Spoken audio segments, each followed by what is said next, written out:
ಮನುಷ್ಯನನ್ನು ಕೊಲ್ಲುವ 5 ಕೆಟ್ಟ ಅಭ್ಯಾಸಗಳು. 1. ಭಯ. ಭಯವು ಮನುಷ್ಯನ ಮನಸ್ಸಿನ ಅತ್ಯಂತ ದೊಡ್ಡ ಶತ್ರು. ಇದು ನಮ್ಮ ನಿರ್ಧಾರ ಶಕ್ತಿಯನ್ನು ಕೊಲ್ಲುತ್ತೆ. ಹೊಸ ಅವಕಾಶಗಳನ್ನು ಪ್ರಯತ್ನಿಸುವ ಧೈರ್ಯವನ್ನೇ ಕಳೆದುಕೊಳ್ಳುತ್ತೇವೆ. ಭಯ ನಮ್ಮ ಶಕ್ತಿಯನ್ನು ಕಸಿದುಕೊಳ್ಳುತ್ತೆ. ಅದು ನಮ್ಮ ಕನಸುಗಳನ್ನು ಪೂರ್ಣಗೊಳಿಸಲು ತಡೆಯಾಗತ್ತೆ. ಏನಾದರೂ ತಪ್ಪಾಯಿತೆ ಎಂಬ ಚಿಂತೆಯಿಂದ ನಾವು ಮುಂದೆ ಹೋಗುವುದನ್ನೇ ನಿಲ್ಲಿಸುತ್ತೇವೆ. ಇದರಿಂದ ವ್ಯಕ್ತಿ ನಿಧಾನವಾಗಿ ಆತ್ಮವಿಶ್ವಾಸವನ್ನು ಕಳೆದುಕೊಳ್ಳುತ್ತಾನೆ. ಭಯವನ್ನು ಎದುರಿಸಲು ಏನಾದರೂ ಆಗಲಿ, ನಾನು ಪ್ರಯತ್ನಿಸುತ್ತೇನೆ ಎಂಬ ಮನಸ್ಥಿತಿಯನ್ನು ಬೆಳೆಸಿಕೊಳ್ಳಬೇಕು. 2ನೇದು ಅನುಮಾನ. ಅನುಮಾನ ಎಂದರೆ ನಂಬಿಕೆಯ ವಿರುದ್ಧದ ಶಕ್ತಿ. ನಾವು ನಮ್ಮ ಮೇಲೆ ಅಥವಾ ಇತರರ ಮೇಲೆ ಅನುಮಾನ ಪಡಲಾರಂಭಿಸಿದರೆ ಮನಃಶಾಂತಿ ನಾಶವಾಗತ್ತೆ. ನಿರಂತರ ಅನುಮಾನದಿಂದ ಮನಸ್ಸು ಅಸ್ಥಿರವಾಗತ್ತೆ. ಸಂಬಂಧಗಳು ಹಾಳಾಗುತ್ತವೆ. ನಮ್ಮ ಮೇಲಿನ ಅಥವಾ ಇತರರ ಮೇಲಿನ ಅನುಮಾನ ವಿಶ್ವಾಸವನ್ನು ಹಾಳು ಮಾಡುತ್ತೆ. ಅನುಮಾನವು ಮನಸ್ಸಿನಲ್ಲಿ ವಿಷದಂತೆ ಬೆಳೆಯುತ್ತೆ. ನಮ್ಮ ಸಂಬಂಧಗಳನ್ನು ಹಾಳು ಮಾಡುತ್ತವೆ. ಇದರಿಂದ ನೆಮ್ಮದಿಯಿಲ್ಲದ ಜೀವನ ಮತ್ತು ಅಸ್ಥಿರ ಮನಸ್ಸು ಉಂಟಾಗತ್ತೆ. ನಿಮ್ಮ ನಿರ್ಧಾರಗಳ ಮೇಲೆ ನಂಬಿಕೆ ಇಡಿ. ತಪ್ಪಾದರೂ ಅದು ಪಾಠ ಕಲಿಸುತ್ತೆ. ಇದರಿಂದ ನಿಮ್ಮ ಮೇಲೆ ಅನುಮಾನವನ್ನು ಪಡಬೇಡಿ. 3ನೇದು ಅತಿಯಾಗಿ ಚಿಂತಿಸುವುದು. ಅತಿಯಾಗಿ ಚಿಂತಿಸುವುದು ಇಂದಿನ ಕಾಲದ ಬಹಳ ಸಾಮಾನ್ಯ ಮೌನದ ಹಂತಕ ಎಂದು ಹೇಳಬಹುದು.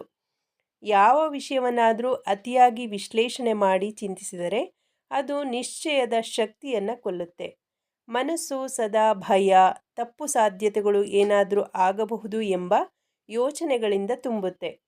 ಏನಾಗಬಹುದು ಎಂದು ತಲೆಕೆಡಿಸಿಕೊಂಡು ಬಾಳುವುದು ನಮ್ಮ ಮನಃಶಾಂತಿಯನ್ನು ಕಸಿದುಕೊಳ್ಳುತ್ತೆ. ಇದರಿಂದ ನಿದ್ರೆ ಹಾಳಾಗತ್ತೆ, ಶಕ್ತಿ ಕುಗ್ಗತ್ತೆ, ಆತಂಕ ಮತ್ತು ಡಿಪ್ರೆಷನ್ ಹೆಚ್ಚಾಗತ್ತೆ. ಅತಿಯಾಗಿ ಚಿಂತಿಸೋದಕ್ಕಿಂತ ಕ್ರಮಕ್ಕೆ ಹೆಚ್ಚಿನ ಪ್ರಾಮುಖ್ಯತೆ ಕೊಡಿ. ಏನಾದರೂ ಆಗಲಿ ನಾನೇ ಮಾಡ್ತೀನಿ ಎಂಬ ಧೈರ್ಯ ಇರಲಿ. 4. ಇನ್ನೊಬ್ಬರ ಜೊತೆ ಹೋಲಿಕೆ. ಇನ್ನೊಬ್ಬರ ಜೊತೆ ಹೋಲಿಕೆ ಮಾಡಿಕೊಳ್ಳುವುದು ಪ್ರತಿ ವ್ಯಕ್ತಿಯ ಸ್ವಭಾವ. ಆದರೆ ನಾವು ನಮ್ಮನ್ನು ಇತರರೊಂದಿಗೆ ಅತಿಯಾಗಿ ಹೋಲಿಸಿದಾಗ ಆತ್ಮವಿಶ್ವಾಸ ಕುಗ್ಗುತ್ತೆ. ಅಸಮಾಧಾನ ಮತ್ತು ಹೊಟ್ಟೆ ಕಿಚ್ಚು ಹುಟ್ಟುತ್ತೆ. ನಮ್ಮದೇ ಪ್ರಗತಿಯನ್ನು ಕಾಣದೆ ಇತರರ ಸಾಧನೆಗೆ ಕಹಿಯಾಗುತ್ತೇವೆ. ಹೋಲಿಕೆ ಸಂತೋಷವನ್ನು ನಾಶ ಮಾಡುವ ಅತಿ ವೇಗವಾದ ಮಾರ್ಗ. ಪ್ರತಿ ವ್ಯಕ್ತಿಯ ಪ್ರಯಾಣ ವಿಭಿನ್ನ. ನೀನು ನಿನ್ನ ಜೊತೆ ಹೋಲಿಸು, ಇತರರ ಜೊತೆಯಲ್ಲ. ಹೋಲಿಕೆ ಹೆಚ್ಚಾದಂತೆ ಸಂತೋಷ ಕಳೆದು ಹೋಗಿ ಆತ್ಮವಿಶ್ವಾಸ ಕುಗ್ಗುತ್ತೆ.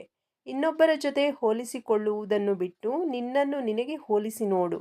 ಇತರರನ್ನು ಸ್ಫೂರ್ತಿಯಾಗಿ ನೋಡು, ಸ್ಪರ್ಧಿಗಳೆಂದು ಅಲ್ಲ. 5ನೇದು ಇತರರ ಮೇಲೆ ಅತಿಯಾದ ನಂಬಿಕೆ. ಇತರರ ಮೇಲೆ ನಂಬಿಕೆ ಅಗತ್ಯ, ಆದರೆ ಅಂಧ ನಂಬಿಕೆ ಅಪಾಯಕಾರಿ. ಎಲ್ಲರೂ ಒಳ್ಳೆಯ ಮನಸ್ಸಿನವರೇ ಇರೋದಿಲ್ಲ. ಅತಿಯಾದ ನಂಬಿಕೆಯಿಂದ ಮೋಸ, ನೋವು, ನಿರಾಸೆ ಅನುಭವಿಸುತ್ತೇವೆ. ನಂಬಿಕೆಯು ಅತಿಯಾದಾಗ ಕಣ್ಣು ಮುಚ್ಚಿ ನಂಬುವ ನಂಬಿಕೆ ಮೋಸಕ್ಕೆ ದಾರಿ ಮಾಡುತ್ತದೆ. ಎಲ್ಲರನ್ನೂ ಪ್ರೀತಿಸಬಹುದು, ಆದರೆ ಎಲ್ಲರಿಗೂ ಸಂಪೂರ್ಣವಾಗಿ ನಂಬಿಕೆ ಇಡುವ ಅಗತ್ಯ ಇಲ್ಲ. ನಂಬಿಕೆಗೆ ಪೆಟ್ಟು ಬಿದ್ದಾಗ ಮನಸ್ಸು ಮುರಿದುಕೊಳ್ಳುತ್ತದೆ, ಮತ್ತೆ ಯಾರ ಮೇಲೂ ನಂಬಿಕೆ ಇರುವುದಿಲ್ಲ.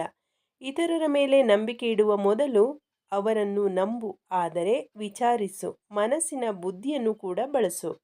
ಮೇಲೆ ಹೇಳಿದ ಈ 5 ಅಭ್ಯಾಸಗಳು ನಿಧಾನವಾಗಿ ಮನುಷ್ಯನ ಮನೋಬಲ, ಆತ್ಮವಿಶ್ವಾಸ ಮತ್ತು ಜೀವನದ ಉತ್ಸಾಹವನ್ನು ಕೊಲ್ಲುತ್ತವೆ. ಸ್ವಯಂ ಅರಿವು, ಧೈರ್ಯ, ಧನಾತ್ಮಕ ಯೋಚನೆ ಮತ್ತು ಮಿತವಾದ ನಂಬಿಕೆ ಇವು ಜೀವನವನ್ನು ಬಲಪಡಿಸುತ್ತವೆ.